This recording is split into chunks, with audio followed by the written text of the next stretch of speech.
episode 2. So last episode, we talked high level about lifetime value versus customer acquisition cost, how the model works, and we're going to get into it a little bit more today. So to quickly recap, value is your revenue minus variable cost. So if your contribution margin is 80% and you sold something for $1, that means that you keep 80 cents. That's the single purchase. Then you multiply by the number of purchases your average customer has in their lifetime. That's lifetime value. Customer acquisition cost, all the costs associated with acquiring a customer. So whether those be media, whether that be marketing, staff, agency costs, salespeople costs, it's the whole thing, all in. And then you're looking for what's the ratio between the two. So how many times LTV to CAC do you have? Really at a high level. But we wanted to get into today just talking about one thing, which is lifetime value by itself, right? So we really need to break this down. So we know the formula for LTV, and there's 3 primary elements to LTV. And the first one is frequency of purchase. So like the number of times somebody buys from your company, right? That's frequency of purchase. Number 2, you can influence average purchase size, right? What's your average order value? Is it $30 per session? Is it $100 per session? What elements can affect that? And then lastly, contribution margin, because remember the formula, revenue times contribution margin. So if you can lower your direct costs to whatever you're selling, that means that you keep more, which makes your lifetime value greater. So again, to summarize those 3 elements, frequency of purchase, average purchase size, and then your contribution margin. We're going to get into these 3 things, break them down, have all conversations. Ricky, let's start off with frequency of purchase. Sounds good. I mean, this one is probably the most intuitive. It's literally like, how many times is somebody buying your product? There are some products out there that are a one-time purchase where maybe the product lasts such a long time that you don't expect the client to be purchasing more than one in a lifetime. But for most products, there is some sort of repurchase involved. So frequency of purchase is the number one. And so that breaks down to things like retention. If the product and the experience are good, you're going to retain your customers. They're going to want to purchase it again. And that comes down to really the experience overall of the product or service, if it's a service. And then secondly, tied into retention is brand loyalty. So what's the overall brand? How does it resonate with people? When you're buying something like toothpaste, for example, there's a lot of similarities between the products. And so a lot of it comes down to brand. What's the marketing like? What's the branding like? How does that resonate with the customers? And that's going to increase your frequency if your brand has higher loyalty.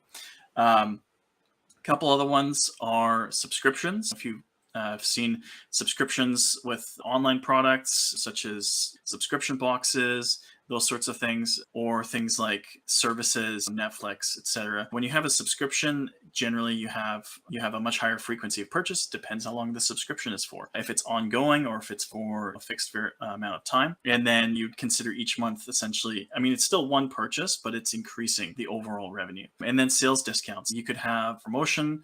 Maybe you have customers that are on your email list and you're running a promotion to bring them back. Maybe they've had one purchase, you want to bring them back for another purchase. You can do that through an incentive like a sales discount. So those are all some examples of ways to increase your frequency of purchase. Yeah, so I mean, the one actual example, like real life example that I can give you of this is actually, back in the day, pre-internet days, in terms of the internet was around, but it wasn't a driving force of sales quite yet. It's actually Beachcomber. The story goes like very early on in that product's life cycle, there was this woman that was running that brand, and they were installing things like hot tubs in their people's backyards. And so she came up with this idea of, on delivery, they would send an extra person to come deliver and set this thing up. And instead of having 2 people just getting this thing into the backyard, etc., the third person's job was to talk to the customer and bring this checklist. And they would basically go around like saying, "Oh, do they have a barbecue? Do they have this furniture? They basically had this checklist of all these things, and they would check off all the things that they didn't have. And then they would actually market to through mail and other things in order to sell them all the items from their backyard that they were missing to round out like that backyard living experience.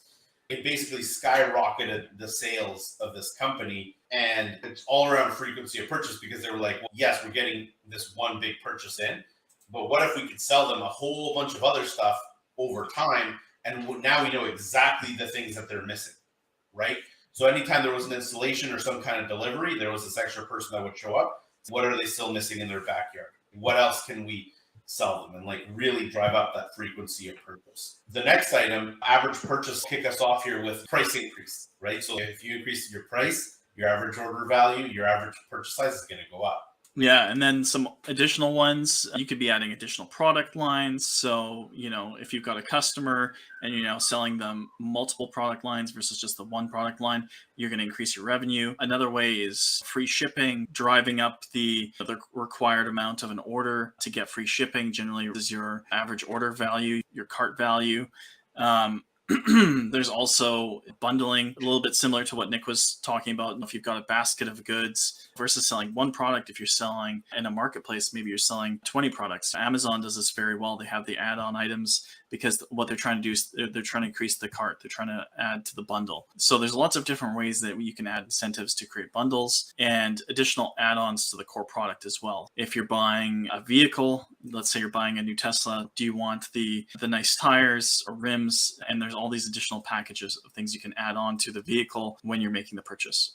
Yeah. And then the last item is contribution margin. So what's a contribution margin of what you're selling? And obviously the higher the better. Any way you can lower cost of goods sold. So if you're producing something, if you produce more of it, usually there's some sort of scale of economy on your raw parts because you're buying more. Again, increasing price works here as well because you're increasing your contribution margin and like general operational efficiency. So how efficiently your company runs. So yeah, those are the primary three factors that affect lifetime value. Quick recap: frequency of purchase, average purchase price, and contribution margin. Until next time.